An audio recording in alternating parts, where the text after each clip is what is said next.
네, 안동훈 작가님 모셨습니다. 안녕하세요. 예, 안녕하세요. 네. 안녕하세요. 네, 작가님 모시고 또 최근에 시장이 좀 애매하죠. 그래서 네. 시장 한번 진단해보고 여기에서 접근할 만한 투자 아이디어 한번 알아보도록 하겠습니다. 예.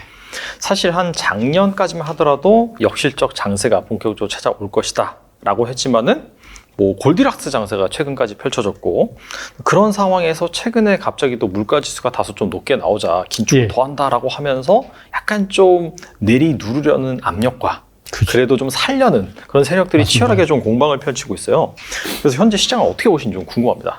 우리 이제 대표님께서 말씀하신 것처럼, 그러니까 작년에는 일방적으로 이렇게 좋을 수 있는 상황들이 하나도 없었지 않습니까? 뭐 10가지의 요소가 있다 그러면 10가지가 다 부정적 요소였다 그러면 올해는 기대 반, 그 다음에 우려 반이 각각 50% 존재하다 보니까, 얘네들의 싸움이 이렇게 일어났다 봐도 될 것 같아요. 그래서, 워낙 가격이 싸지 않습니까? 가격이 싸잖아요. 가격이 싸다 보니까 주가는 올라갈 그 여지가 있고, 그 다음에 먼저 사신 분들은 시장이 별로 안 좋으니까 또 불안해서 파시려고 하고, 그래서 이게 그 기대반과 우려반이 동시에 작용하다 보니까 이게 변동성이 굉장히 커지고 있다라고 봐도 과언이 아닐 것 같고, 기대는 많이 했었죠. 사실은 이제 뭐냐 하면 이제 금리 인상 속도에 대한 부분도 파월 의장이 이제 차천하겠다라고 긍정적인 신호를 줬었는데 또 며칠 지나다 보니까 고용률이 엄청 좋게 나오고 하니까 물가가 이제 잘 안 잡히려나 이런 어떤 또 우려반이 있으니까 또 갑자기 시장에서 민감하게 반응해가지고 주가가 막 출렁거리기도 하고 그랬죠. 예. 그래서 지금은 좀 쉽지는 않습니다. 쉽지는 않은데 근데 이것도 하나의 이제 그 좋은 그러니까 상승장으로 가기 위한 이제 하나의 어떤 거쳐야 될 길입니다. 그냥 우리가 이렇게 떨어졌다고 이렇게 올라갈 수는 없잖아요. 그래서 이렇게 떨어지면 또 이렇게 이런 식으로 한 다음에 그 다음에 또 우상향할 수 있는 어떠한 그런 길목에 있다 보시는 게 좋을 것 같아요. 예. 알겠습니다. 그래서 약간 외국인의 매수세 같은 경우에도 연초에 상당히 많이 유입이 됐잖아요.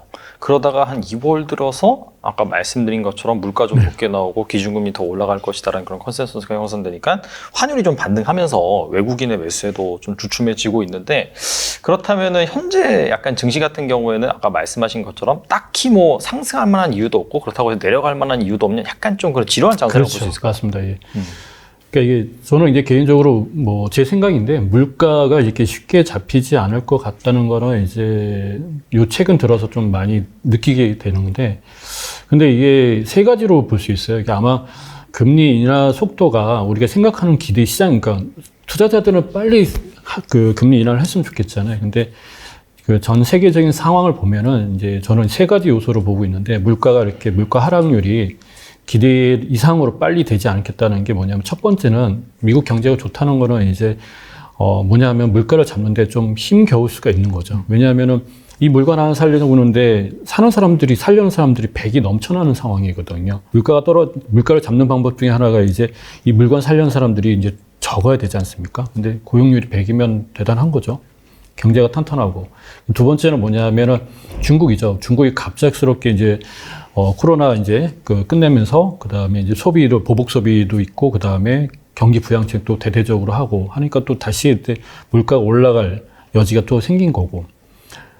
그 다음에 세 번째는 이제 우리가 이제 최근에 그 큰 뉴스를 봤지 않습니까? 터키 대지진. 그 다음에 그것도 만만치 않은 겁니다. 그것도 이제 복구를 해야 되잖아요. 그 다음에 또 하나 이제 언제 끝날지 모르겠지만 전쟁이라는 게 또 빨리 끝났으면 좋겠지만 전쟁이 끝나든 안 끝나든 지금 이 상황은 또 물가를 또 떨어뜨리는 데 있어서 좀 잡고 있는 하나의 요소들이 지금 크게 세 가지로 보고 있습니다. 그래서 저는 개인적으로 물가는 우리가 생각하는 이상으로 기대하는 이상, 그러니까 1월 달에 이렇게 반등했잖아요. 그래서 좋아지겠구나라는 생각 이상으로는 안 될 것 같고요. 약간 우리 대표님 말씀대로 지루한 장세가 갈 것 같고, 다만 이제 이럴 때가 이제 변동성이 큰 장세라고 보셔야 돼요. 그래서 요즘에 보면은 국내 증시 같은 경우 보면은 외국인이 들어왔다가 바로 빠져나가고, 그 다음에 2차 전지 막 급등하고, 그렇지 않습니까? 엔터테인먼트 막 급등하고, 막 노브트주 급등하고, 정신없지 않습니까? 그래서 그러니까 이런 장세가 계속해서 진행이 되지 않을까. 그러니까 우리가 생각하는, 우리가 지수 측면에서 보면은 좀 지루한 장세인데, 각 테마별로는 여기저기서 막 튀어나올 거야.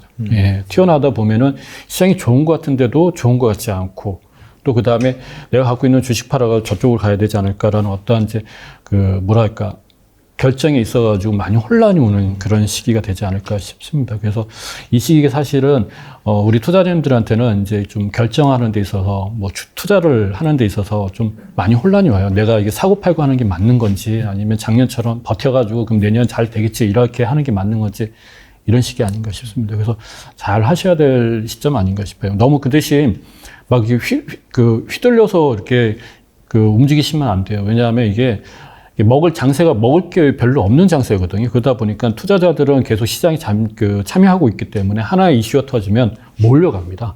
몰려가면 역시 산이 높으면 골이 깊다고 순식간에 빠지는 그런 큰 변동성 장세이기 때문에 매우 신중하게 좀 임하셔야 될 시기 아닌가 싶습니다.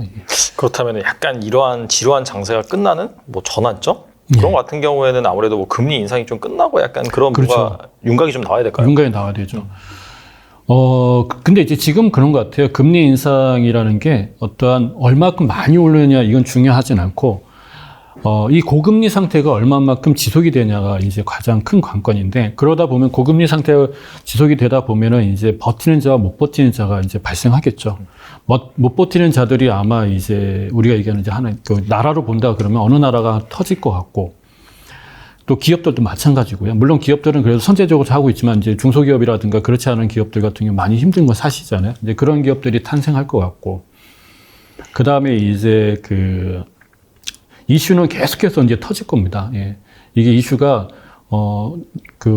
제 생각에 올해 내내 계속 그러니까 작은 이슈부터 큰 테마 이슈까지 최근에 있었던 챗GPT 같은 것도 이런 이슈들이 계속해서 뭐 터질 거기 때문에 아까도 말씀드렸지만 시장은 사실은 변동성이 크다. 이게 제가 드릴 수 있는 요 올해의 모습이라 생각하고, 그러나 이제 분명한 거는 이제 금리 인하에 대한 부분은 있을 거예요. 예, 있을 거예요. 시기적인 게 언제인지 모르겠지만 어디서 확인할 수 있냐면 채권 시장에서 확인이 가능합니다. 그러니까 채권 가격들이 지금 많이 떨어져 있거든요.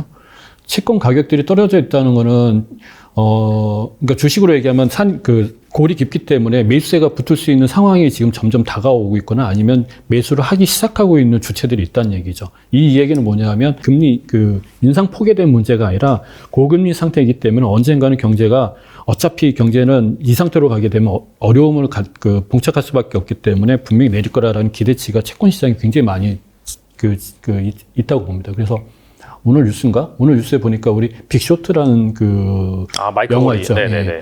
그 사람이 최근에 미국의 단기채에 대해서 매수 투자를 시작했다고 하더라고요. 그러니까 이제 채권 시장이 주식보다 좀 더 빨리 움직이는 경향이 있거든요. 한 그렇죠. 6개월에서 한 1년 정도. 이건 무슨 얘기냐면 채권에 돈이 들어온다는 거는 뭐냐면 이제 시장을 좀 더 긍정적으로 볼 수 있는 여지가 있다는 겁니다. 그러니까 사실 주가가 먼저 올라가는 게 아니라 채권 가격이 먼저 올라가게 돼 있거든요. 그러니까 채권 가격이 먼저 올라가야지만 그다음 주식시장이 올라가는 거기 때문에 이런 부분들이 곳곳에는 포진되어 있기 때문에 제 생각에는 올해 지나면 조금 좀 낫지 않을까 이런 생각이 듭니다. 어떠한 변곡점은 분명히 있는데 그걸 어떻게 딱히 단언하기는 어려워요.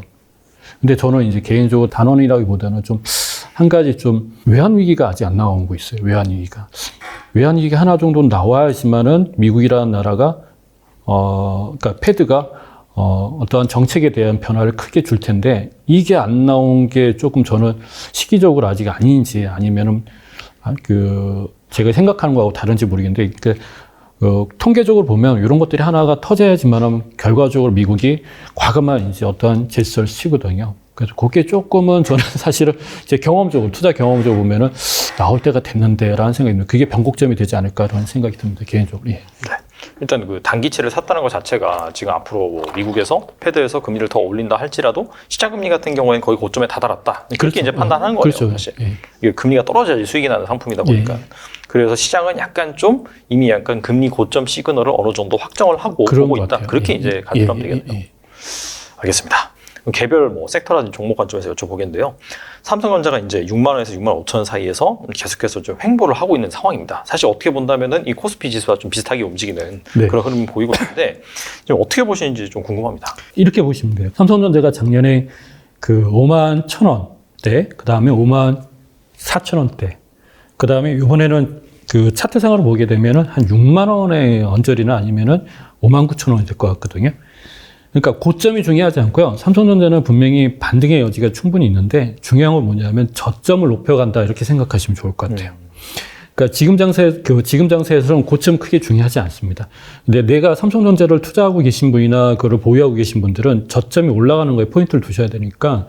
근데 현재 지금 보면은 한 5만 9천 원, 6만 원 정도가 이제 5만 1천 원, 5만 4천 원, 5만 9천 원 요 포인트이기 때문에 오늘 잠깐 봤는데 반등한 여지가 있거든요. 그래서 저는 이제 이렇게 그러니까 뭐 7만 원 간다. 그런 건 사실 그건 큰 의미가 없습니다. 그래서 다음번이 이제 5만 9천 6만 원이 저점을 찍고 다음에는 6만 4천 원이냐, 6만 5천 원이냐. 그 레벨로 가는 게 제일 중요하다고 생각하거든요. 그래서 그렇게 보시고 삼성전자를 접근하시는 게 좋고, 그 다음에 만약에 저는 올해 개인적으로 반도체주를 좀 더 많이 선호하는 편인데, SK하이닉스도 그렇고, 미국도 사실 그게 확연하게 드러나고 있는 상황이거든요. 왜 2차 전지는, 사실 저는 2차 전지는 최근에 이슈가 컸지만, 2차 전지에서 반도체로 손바뀜이 되는 과정이라고 생각되기 때문에 저는 반도체에 대해서는 좀 긍정적인 봅니다. 그래서 반도체는 이제 떨어질 때마다 만약에 반도체에 관심 있으신 분들은 변동성이 좀 있으니까 저점 매수를 하시는 게 좀 좋을 것 같아요. 물론 이제 공격적으로 들어가지 마시고 분할 매수하시면 더 좋을 것 같습니다. 좀 보니까 근데 막 여기저기에서 약간 반도체 쪽이 지루하다 보니까 감산이라든지 그런 걸 적극적으로 하지 않아서 이 뭐 디램 가격이라든지 이런 것들이 올해 계속해서 안 좋을 것이다. 그런 약간 우려의 목소리가 나오고 있긴 하거든요. 그래서 이런 부분에 대해서 어떻게 생각하세요? 사실 별 의미 없습니다. 의미 없습니다. 시장에서는 이미 그런 부분까지 다 감안돼 있는 상태에서 움직이는 거기 때문에 그거는 이제 우리가 이제 빨리 주가가 올라갔으면 바라는 어떠한 희망사항이지 사실은 큰 의미는 없어요. 주가는 이미 가고자 하는 방향을 지금 잡고 있는 것 뿐이라고 생각하거든요. 그래서 그러한 거는 이제 주가가 떨어뜨리거나 주가가 올라가는 데서 하나의 이제 시세 다음으로 나오는 뉴스라고 보시면 될 것 같아요. 그래서 근데 우리 잠깐 다른 얘기일 수 있는데 최근에 가장 큰 이슈가 됐던 챗GPT 같은 것도 보시면 어마어마하지 않습니까? 이슈가 대단하잖아요. 한번 여러분들이 한번 조사해 보시면 아시겠지만 세계 경제 성장률하고 반도체 성장하고는 거의 비슷하게 움직입니다. 예, 비슷하게 움직이기 때문에 결과적으로 보게 되면 세계 경제가 성장하는데 우리가 포인트를 두고 있고 모든 정부라든가 금융기관이라든가 모든 산업체는 경제는 다 성장을 시켜야 됩니다. 무조건. 그러려면은 반도체가 반드시 거기에 밑바닥을 깔고 있기 때문에 저는 개인적으로 지금의 상황은 어떠한 뉴스거리가 나온다고 하더라도 그건 어떻게 보면은 현재 가격으로 봤을 때는 변동성을 주는 것 뿐이지만 제 생각에는 투자자 입장에서 보면은 저가일 때 살 수 있는 좋은 포인트가 되지 않을까 생각이 듭니다. 예. 사실 뭐 뉴스가 나오는 것 자체가 뭔가 이게 나와서 시세에 영향을 주기보다도 사실 시세 상황이 예를 들어서 약간 좀 하락을 한다든지 별로 그렇죠, 재미없으면은 거기에 맞춰서 나오는 그런 논리적인 현상이 자주 일어나기 때문에 그렇게 크게 이제 개의치 말고 그렇죠, 예. 대신에 이제 올해 사실 경기 저점 통과를 하고 내년 좋아진다라고 한다면은 방금 말씀하신 것처럼 반도체 같은 경우에는 예. 경기 성장률과 거의 동행하기 때문에 좋아질 수밖에 없다. 그렇게 그렇죠. 이제 보는 게 맞겠네요. 사실 한번 우리 투자님도 이번에 공부해 보세요. 반도체에 대해서. 반도체에 관심 있으신 분들은 거의 우리 세계 경제 성장률이나 경제의 흐름하고 거의 똑같이 갑니다. 삼성전자의 주가는 당연한 거지만 예를 들어서 경제 성장 이런 식으로 가잖아요. 반도체도 이런 식으로 가요. 그래서 지금이 사실은 어찌 보면은 수요가 가장 낮은 단계지만 어찌 보면 거꾸로 보면은 삼성전자나 아니면 우리가 얘기하는 반도체 관련된 주식을 살 수 있는 절호의 기회가 될 수가 있는 거죠. 그래서 그렇게 생각하시면 좋을 것 같습니다. 그리고 삼성전자 다음으로 또 관심을 많이 갖고 있는 주식이죠. 네이버, 카카오. 저점에서 지금 많이 반등하긴 했지만 여전히 고점 대비로는 한 60% 정도 하락한 상황이더라고요. 그래서 여기는 좀 어떻게 보시는지 궁금합니다. 저는 네이버하고 카카오에 대해서 호불호가 갈리시겠지만요. 저는 굉장히 긍정적으로 보고 있는 사람 중에 하나거든요. 가격이 많이 떨어져 있는 건 사실인데 굉장히 저는 개인적으로 네이버 카카오의 가격대는 되게 매력적이라고 봅니다. 여전히 지금 15만 원대였던 네이버가 지금 22만 원까지 갔다가 지금 주춤거리고 있는데 사실 10년 전의 가격이기 때문에 지금 20만 원이나 10년 전에 20만 원에 별 차이가 없거든요. 그 10년 전 가격이라는 게 밸류에이션 관점에서 말씀하시는 거예요? 아니요, 주가. 주가요? 예. 그러니까 방금 말씀하셨지만 어떠한 기업의 가치를 보면 제가 이런 식으로 얘기해 드려요. 잠깐 제 그림을 그리면 네. 여기 있다. 이게 건물이라고 하면 네. 이게 건물이라 하면 이게 그림자가 있잖아요. 네. 이렇게 그림자가 있잖아요. 기업은 사실 현재 크게 문제가 없어요. 그렇지 않습니까? 그렇죠. 네. 예. 근데 이 그림자를 우리가 주가로 본다 그러면 우리가 지금 조명이 있지만 여기 조명이 있지만 외부 영향에서 주가가 길어졌다가 이 그림자죠. 그림자를 주가라고 할게요. 작아지는 것밖에 없는 거예요. 예.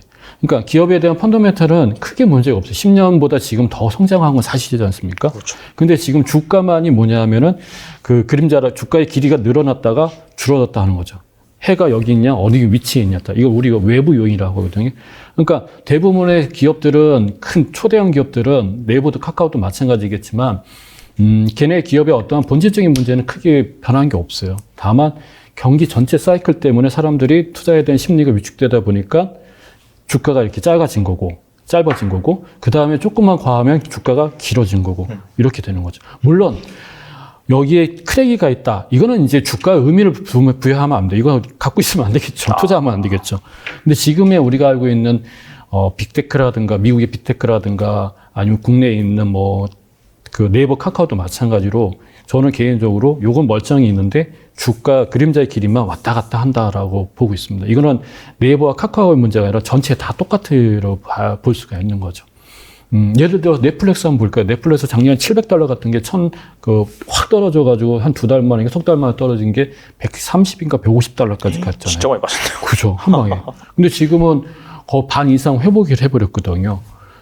사람들, 넷플릭스 같은 경우는 이미 이제 제작사들이 거기에 들어가야지만 성공할 수 있는 어떤 방정식이 생기다 보니까, 예, 유료도 유료지만, 그러니까 어떻게 보면은 네이버도 카카오도 그렇고 삼성전자도 마찬가지고 기업의 본질은 크게 흐트러진 게 없다. 예, 주가만 외부 영향에 의해서 이렇게 늘어났다, 줄어들었다 이렇게 보시면 지금 상황을 좀 이해하시는 데 도움이 되지 않을까 싶습니다. 예. 외부 영향이라고 한다면은 약간 매크로 이슈, 글로벌 그렇죠. 그런 금리 관점에서 본다면 그렇죠. 너무나 그 금리가 제로 금리에서 가파르게 4%, 네. 5%까지 올라갔기 때문에 네. 아무래도 성장주로 이제 받는 그 그렇죠. 밸류에이션 그런 할인 네. 요소가 너무 커져서 그렇죠. 그렇다고 볼 수 있을까요? 그렇죠. 맞습니다. 그리고 패드는 우리나라 한국은행도 마찬가지로 간판이 있잖아요. 그 위에 물가 안정이잖아요. 물가 안정. 이 물가 안정이라는 단어에 대해서 우리가 좀 봐야 될 게 뭐가 있냐면 그럴 수밖에 없어요. 왜냐하면 경제가 성장을 하려면은 돈을 계속해서 찍어내야 되지 않습니까? 많은 사람들에게, 많은 기업들에게 기회를 줘야 되는 게 돈을 찍어내는 이유 중에 하나인데 그래야지만 경제는 더 커지거든요. 기회가 발생하니까. 산업도 새로운 혁신 기업도 많이 발생하니까.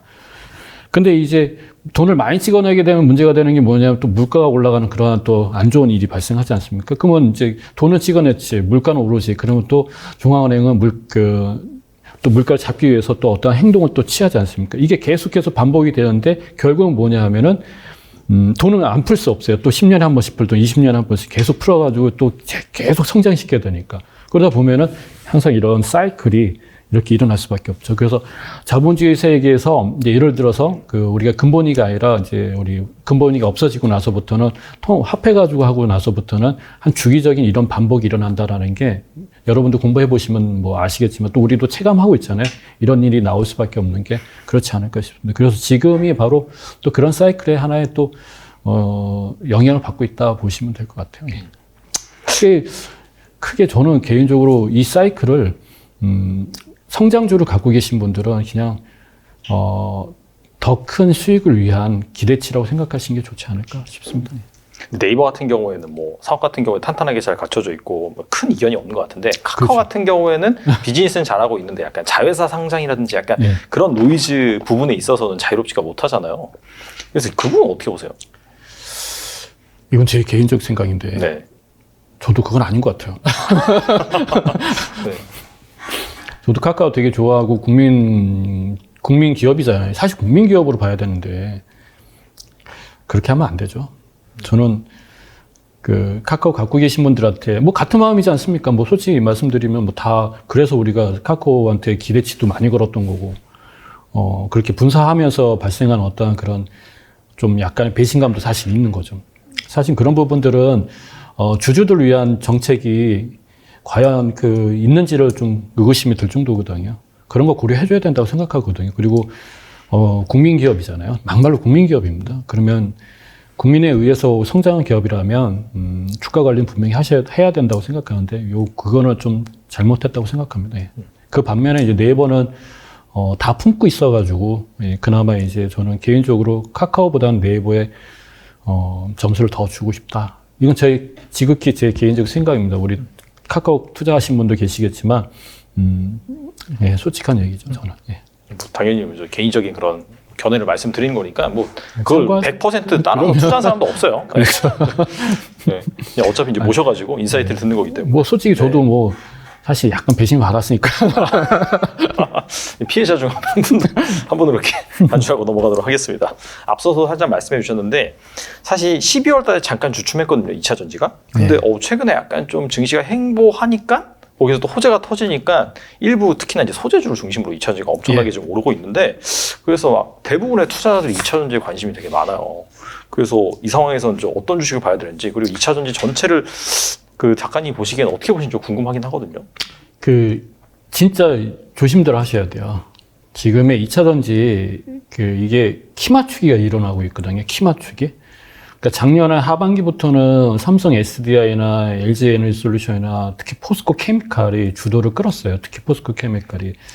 근데 지금 올해는 그게 걔네들이 좀 반등세가 약해지고 있는 건 사실이고, 근데 올해는 이제 다른 애들이 에코프로 BM이라든가 그다음에 LNF부터 해가지고 많잖아요. 맞아요. 네. 얘네들이 지금 얘가 뜨고 나서 그 다음에 얘가 뜨고요. 그 다음에 얘가 주춤하려니까 또 다음이 뜨고 있거든요. 이거는 하나의 우리가 얘기하는 부동산처럼 키 맞추기라고 보셔야 될 것 같아요.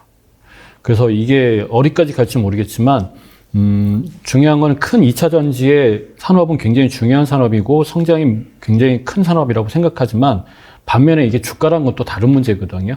지금의 주가가 이렇게 올라가는 거는 사실 비정상적인 건 아닙니다. 그렇기 때문에 2차 전지가 저는 요게 이제 이슈가 어느 정도 이게 이제 좀 줄어들 때가 됐다고 생각합니다. 왜냐하면 포스코 케미칼이라는가 우리가 이제 대장주들, 2차 전지의 대장주들이 약간의 힘이 약해지고 있거든요. 예, 그래서 저는 지금 2차 전지 키 맞추기 하고 있는 기업들에 지금 들어가시게 된다 그러면 조금은 좀 힘든 시간을 보낼 수도 있지 않을까라는 생각이 듭니다. 그래서 모든 게 산이 높으면요, 빠질 수밖에 없어요. 빠질 수밖에 없기 때문에 이 조정받을 때 지금 쫓아가시면 안 돼요. 그러니까 어느 장세에서는 쫓아가야지만 되는 게 있고 어느 장세는 쫓아가지 말아야 장세 있거든요. 그래서 지금은 쫓아가지 마시고 걔네들이 올라간 다음에 빠지게 되면 적정가가 나올 겁니다. 그러면 그때 사시는 게 좋아요. 대신 2차 전지는 분명히 향후에도 반도체와 같이 큰 게 성장할 수 있는 그 산업 팩트이기 때문에 지금은 쫓아가는 전략 취하시면 안 돼요. 절대로. 예. 그러니까 뭐 사실 장기적인 성장성을 의심할 여지가 없으나 단기적으로 많이 올랐기 때문에 약간 좀 기다렸다가 조정이 그렇죠. 나오면은 그때 이제 접근해보는 건 좋다. 그렇게 정리하면 되겠네요. 그렇게 되죠. 예. 지금은 너무 다들 2차 전지, 2차 전지 하시는데 좀 위험 부담이 있습니다. 예. 알겠습니다. 앞서서도 챗 GPT에 대해서 좀 다뤄봤는데 네. MS가 쏘아올린 공이죠. 그러면서 이 챗 GPT 관련해서 막 빅테크들도 다 진출한다고 얘기가 나오고 있고 이와 관련해서 뭐 우리나라 기업들도 네. 계속해서 화제가 되고 있고 그래서 이거 또 하나의 뭔가 산업의 큰 패러다임이 진행되는 것이 아니냐 지금 네. 그런 분위기가 형성되고 있는데 투자 관점에서 어떻게 봐야 될지 궁금합니다. 제가 두 가지로 보면 투자 관점이 있고 그 다음에 제가 이제 사회적 관점에 보면 저도 써봤거든요. 예, 종종 쓰고 있는데 챗GPT 처음엔 소름이 돋았어요. 근데 지금은 너무 편리해요. 예, 너무 편리해요. 솔직히 얘기하면 제가 이제 우리 이제 강의하면서도 수강생분들한테도 이렇게 사례를 보여드리거든요. 소설도 제가 어떤 아웃라인 잡아가지고 소설을 써달라 그러면 이렇게 소설 쫙 써줘요. 그 다음에 제 프로필을 가지고 제가 어디 회사에다가 취업하는 것처럼 자기소개서를 써달라 그러면은 제가 다 입력하잖아요. 그러면 진짜 제가 쓴 것보다 조금 더 제가 조금만 다듬으면 되겠더라고요. 예, 정말 그렇게. 예, 그래서 왜 이게 사람들이 그렇게 열광할 수밖에 이슈가 될 수밖에 없었냐라는 게 보면은 이게 한 몇 년 후의 얘기라고 생각했는데 막상 이렇게 접해보니까 야, 이거 너무 획기적이다. 혁신적이다라는 생각이 듭니다. 사실은 이제 기술진들이 봤을 때는 제가 어느 기사를 봤는데 SK텔레콤의 부사장님이 쓴 게 있어요. 뭐냐면 이거 별거 아닙니다라고 얘기하더라고요. 원래 할 수 있는 거고 쉬운 건데 별거 아니라고 얘기하는데 근데 별거 아닌 게 우리가 딱 접해보니까 이게 대단한 그러니까 우리가 이게 산업이 발달하면 이렇게 얘기합니다.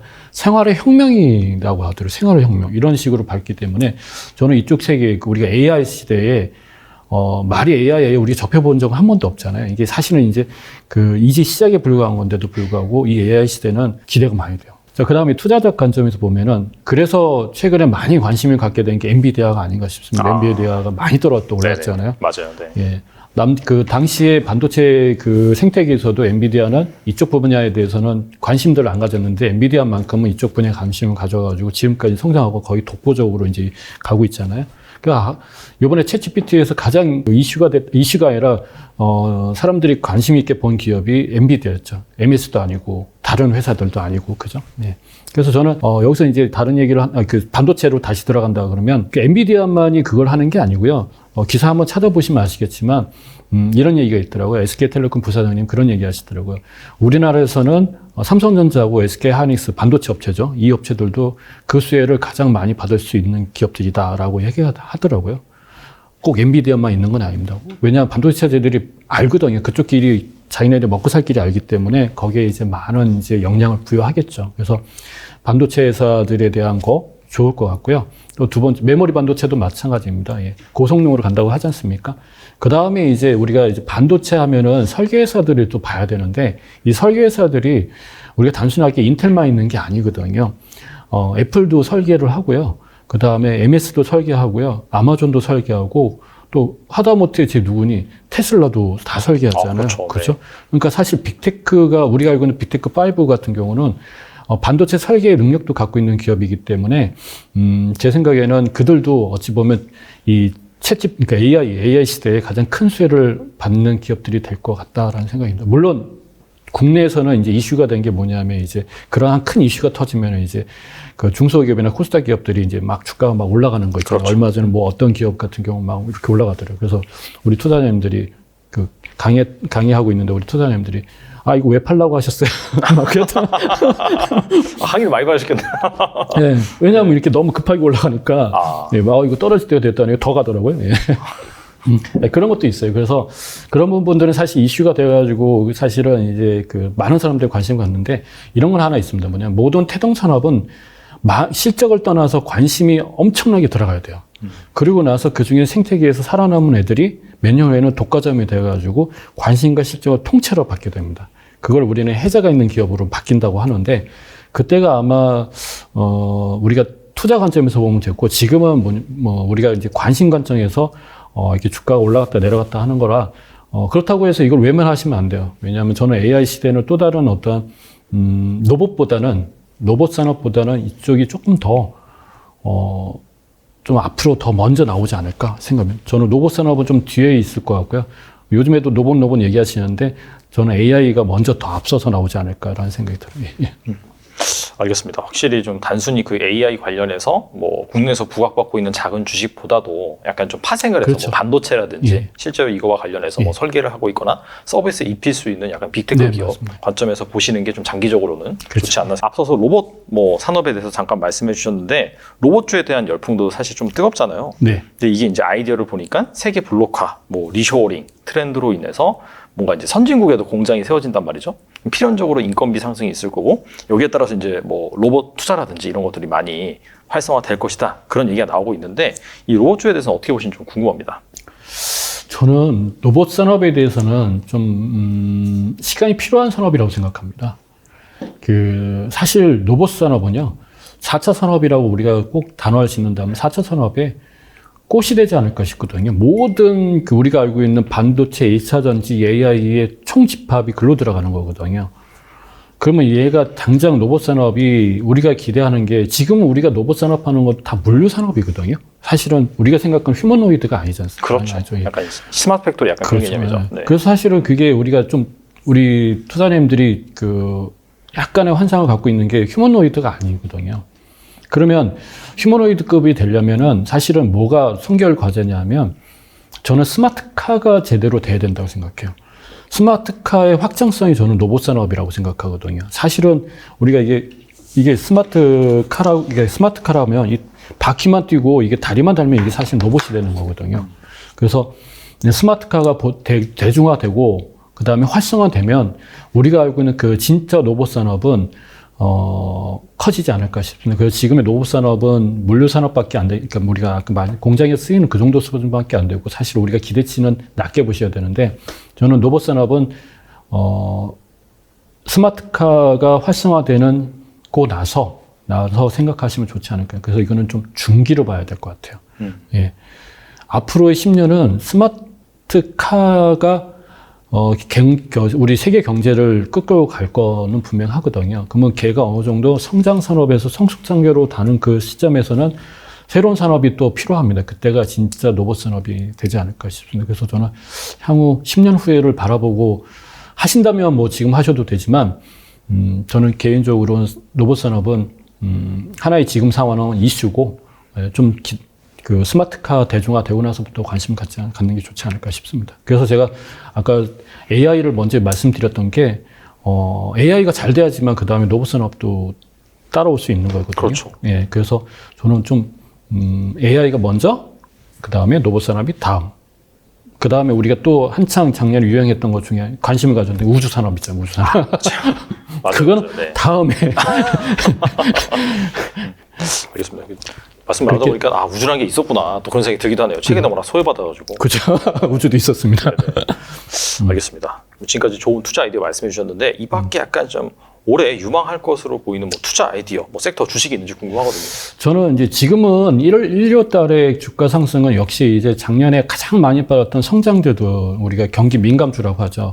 IT주, 그다음에 IT 관련된 거, 제조 관련된 거, 우리가 그동안은 많이 투자했던 것들인데, 얘네들은 당연히 반등합니다. 저가 매수세가 있기 때문에 올라갈 수밖에 없고요. 근데 이제 실적 측면에서 보면 얘네들은 실적이 나올 수가 없어요.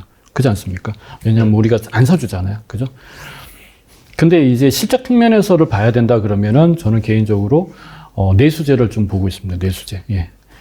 내수제 같은 경우는 물론 물가가 올라간 것도 있어가지고 그렇지만 그 먹는 거나 아니면 우리가 그러니까 경기가 어려울 때는 뭐 약이라든가 먹는 거는 필연적으로 또 할 수밖에 없잖아요. 그렇죠. 안 할 수는 없는 거잖아요. 그래서 얘네들은 매출은 분명히 성장주들은 매출이 좀 잡히지 않겠지만 얘네들은 잡힐 수밖에 없는 구조를 갖고 있고 조금 더 저는 이제 거기다가 플러스 알파 한다 그러면 중국과 관련된 그 우리 산업하고 업종하고 그 다음에 내수주하고 교차되는 것들이 있거든요. 예를 들면 화장품이라든가 게임주라든가 이런 것들이 저는 개인적으로 워낙 얘네들이 낮은 상태였어요. 실적도 많이 안 좋았잖아요. 완전히 그냥 지금 밸류에이션 관점이나 주가 차트 관점에서도 약간 바닥이긴 하죠. 지금. 예.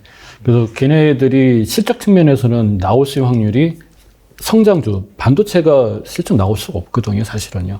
그러니까 이쪽에서 나올 확률이 있기 때문에 저는 이쪽에 올해, 그러니까 만약에 투트랙을 간다 그러면 이건 저가 매수세, 그 다음에 얘는 올해 수익률 구조, 수익률 측면에서 접근하시면 좋지 않을까 싶습니다. 그래서 뭐 화장품주도 괜찮고, 저는 개인적으로 화장품도 괜찮은 것 같고요. 그 다음에 이제, 왜냐하면 화장품 같은 경우 마스크도 많이 벗으시잖아요. 예. 겨울이라 지금 쓰고 다니셨는데, 이제 앞으로 이제 많이 벗을 것 같고, 그 실제적으로 백화점에서 보면 립스틱이 그렇게 잘 팔린대요. 립스틱이. 예. 그 다음에, 뭐, 여성분들 이제 피부와 관련된 거 있잖아요. 그래서 가만히 보니까 이제 리프팅인가? 슈링크인가? 뭐 이런 거 관련된 것도.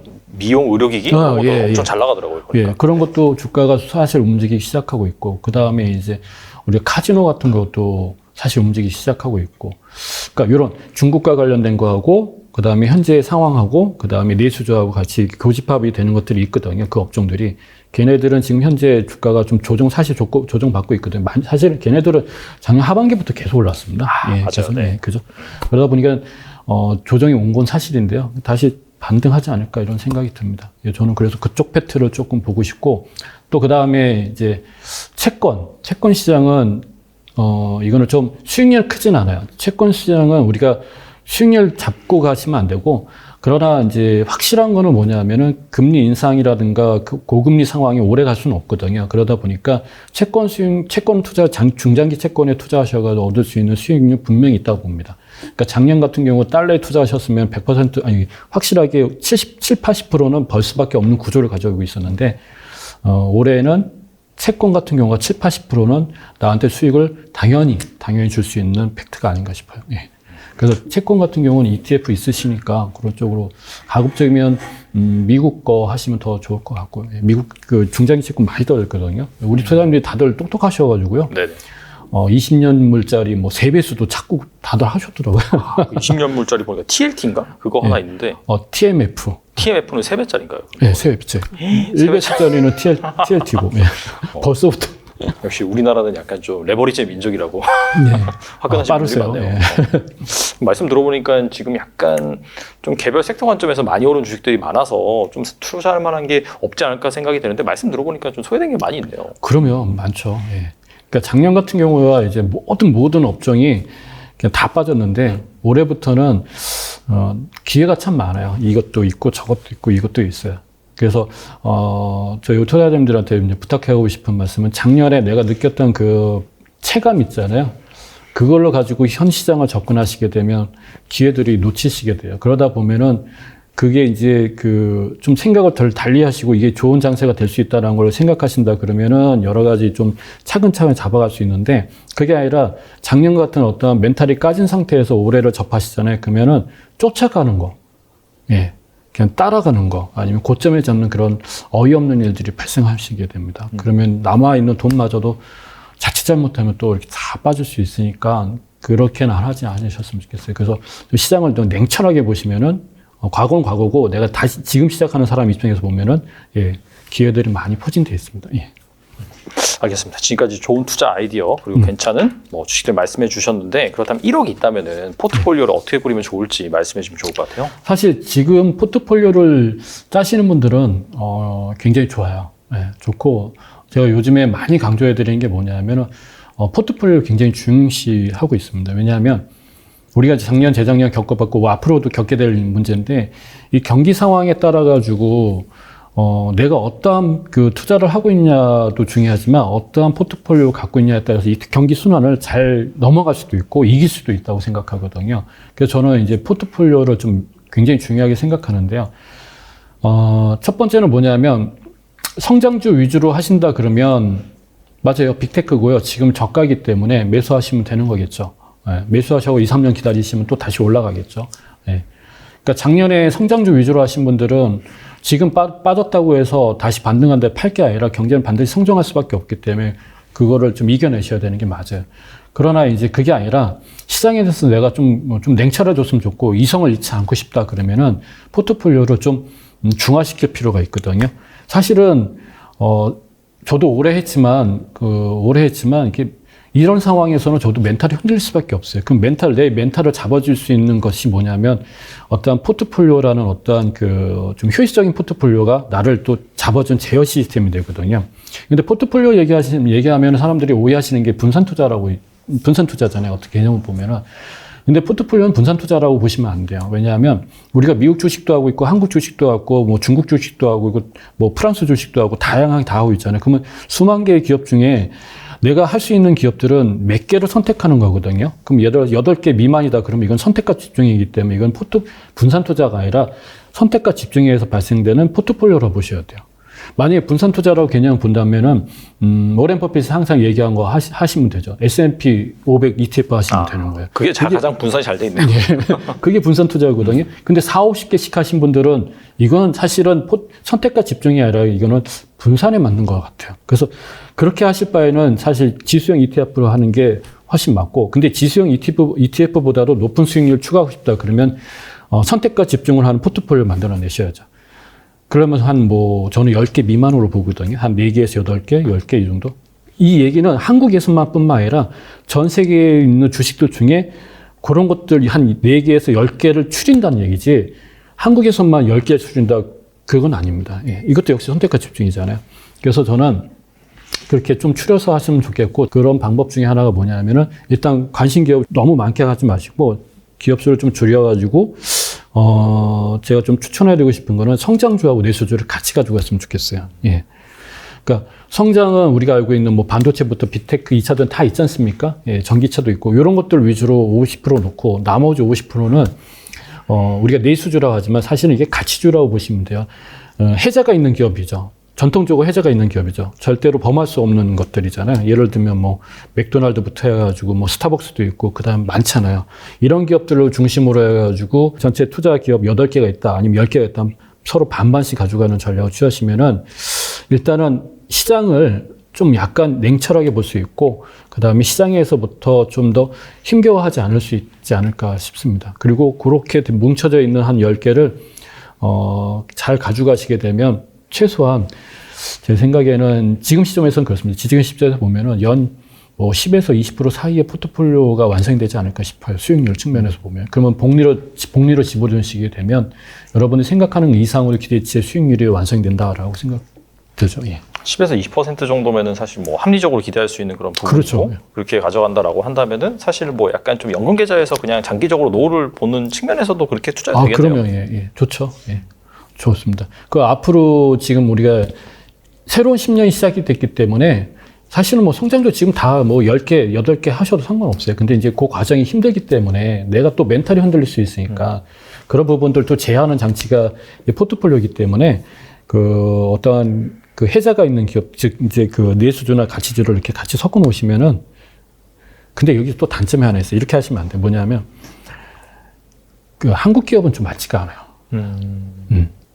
우리가 10년 동안 주가가 상승해야 되고 연 10에서 20% 가려면은 꾸준히 상승하는 기업이어야 되거든요. 근데 한국 기업은 이게 자꾸만 변동성이 있단 말이에요. 외국인들을 의해서. 그러니까 미국 기업들을 중심으로 해가지고 이렇게 좀 가져가시면 좋지 않을까 싶습니다. 예. 약간 좀 태생적인 한계인 것 같긴 해요. 그렇죠. 우리나라 이제 수출 워낙 의존도가 심하고 그러다 보니까 이제 변동성이 좀 심하고 대신에 이제 미국 같은 경우에는 워낙 내수 시장이 크다 보니까 그러니까요. 그걸 중심으로 이제 쫙 갈 수가 그렇죠. 있어가지고. 그래서 우리가 포트폴리오 짜도 그냥 뭐 가만히 놔둬도 그냥 가는구나 이렇게 믿음이 오는데 한국 기업들은 계속 내가 손을 대줘야 되는 어떤 한계가 있어서 그게 조금은 아쉽죠. 예. 그리고 뭐 아시는지 모르겠는데 우리가 이제 주식 투자를 할 때 뭐 한국만 하시진 않잖아요. 이제 다 미국 주식도 하시고 하잖아요. 전 프랑스 주식도 괜찮다고 생각해요. 프랑스 주식이요. 에르메스 같은 경우나 뭐 루이비통 있잖아요. 명품. 예. 그렇죠. 이 명품 시장이 생각보다 뭐 제가 말씀 안 드려도 명품 시장은 뭐 경기가 좋든 나쁘든 다 간다고 이렇게 암묵적으로 다 인지하잖아요. 근데 사실상 이렇게 작년하고 올해하고 그다음 직전 5년을 이렇게 애플하고 한번 비교해 봤어요. 애플이 우리가 성장주의 최고고 전 세계 최고 기업이잖아요. 그렇죠. 절대 수익률 뒤지지 않습니다. 예. 올해인가 한두 달 사이에는 오히려 에르메스나 루이비통이 애플보다 조금 더 수익률이 좋았던 것 같아요. 그래서 그런 주식들도 선택해 보시는 것도 나쁘지 않거든요. 저는 이제 명품 기업들, 저는 명품, 저도 좋아하지만 모두가 다 좋아하시잖아요. 그렇죠. 안 좋아하는 사람이 없잖아요. 근데 제가 한번 찾아보니까 이 명품 기업들은 될 수밖에 없겠더라고요. 왜 그러냐? 그 경제가 성장하면 할수록, 그 다음 돈이 풀리면 풀릴수록 부자들이 많이 생긴대요. 그렇죠. 맞아요. 예. 그리고 우리가 양극화라고 하잖아요. 이게 굉장히 사회적 언어로 보면 참 안타까운 단어인데 이게 명품 기업을 투자하는 사람들 입장에서 보면 이게 좋은 단어죠. 예. 가운데가 없고 이게 위가 이렇게 계속해서 늘어나는 거예요. 그러니까 명품 기업들이 투자해 볼 만한 가치가 있다. 예. 괜찮은 것 같습니다. 예. 소득 수준이 올라가면서 그렇죠. 자연스럽게 이제 돈이 쏠릴 수밖에 없는 것이고 아까 말씀하신 그 포트폴리오 관점에서 좀 대입을 해본다라고 한다면은 성장주 같은 경우에 아까 말씀하신 뭐 반도체나 2차 전지나 빅테크 주식들 품지만은 약간 가치주, 내수주 관점에서 본다면 내수주는 좀 아니지만 명품 기업들을 약간 일부분 그렇죠. 포함하는 예. 것도 괜찮겠네요. 예. 가치가 있는 기업들이니까. 그러니까 아까 말씀 해자가 있는 기업들이니까요. 그러니까 독보적이고 압도적인 기업들이니까 그런 기업들은 뭐 큰 문제가 없을 거예요. 사실 얘가 빠지면 얘가 또 이렇게 살짝 올라주고 그 다음에 얘가 올라가면 얘가 또 이렇게 받쳐주고 하니까 전체 포트폴리오 안정화시키는데 좋고 또 하나 두 번째는 일단 자기 자신 투자 심리가 좀 변동성이 많이 줄어든다 이런 장점이 있으니까 또 그 다음에 평균 수익률이 뭐 10에서 20% 난다 그러면 굉장한 거 아니겠어요? 굉장하죠. 사실 워렌 버핏도 거의 이제 그 정도로 수렴하고 있으니까. 네. 워렌 버핏의 포트폴리오가 사실 이렇게 돼 있어요. 그러니까 S&P 500에 대해서 좋게 긍정적으로 얘기하시는 게 바로 그 부분 포인트 때문에 그래요. 예. 알겠습니다. 오늘 나와주셔서 정말 좋은 말씀 많이 해주셨는데 끝으로 투자자분들을 위해서 한 말씀만 부탁드리겠습니다. 아까 전에 우리가 이제 제가 말씀드렸지만 지금 시장이 변동성이 큰 시장입니다. 특히 국내 기업이, 국내 주식은 클 겁니다. 미국 기업 같은 경우는 이제 변동성이 크지는 않을 거예요. 크지는 않은데 한국 기업은 작은 시장이다 보니까 또 외국인들도 외부의 영향에서 막 움츠거리고 막 그런 것도 많고 하기 때문에 또 그 다음에 아까 말씀드린 대로 기대와 우려 반응이 동시에 작동됩니다. 그래서 주가의 변동성은 심할 수밖에 없어요. 그래서 저는 개인적으로 이걸 기회로 삼으셨으면 좋겠고요. 기존에 갖고 계신 분들은 그러니 하고 넘어가셨으면 좋겠어요. 어차피 저점을 높이는 과정이기 때문에 거기에 대해 두려워할 필요는 없다고 생각합니다. 어차피 추세는 환경은 바뀌었거든요. 그러니까 이런 거죠.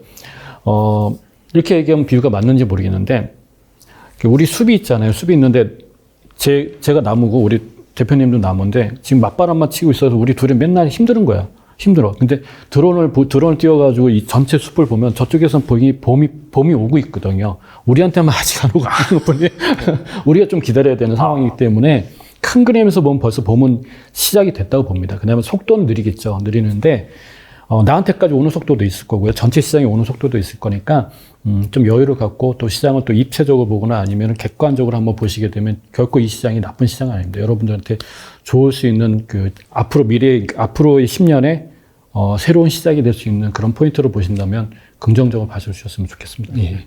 그리고 최근에 유튜브도 계속 하셨잖아요. 거기에 대해서 좀 소개 좀 해주세요. 이제 공지 하나 하겠습니다. 공지. 네. 제가 이제 유튜브 이제 최근에 이제 개설한 지 얼마 안 됐는데요. 교육 관련된 주식 강의 관련된 것들을 제가 올리고 있습니다. 그래서 이제 올린 지 몇 개 안 되는데, 여러분들이 체계적으로 공부하고 싶다 그러시면은 이제 제 채널에 들어오셔가지고 계속 업로드 할 거니까 보시면 되고요.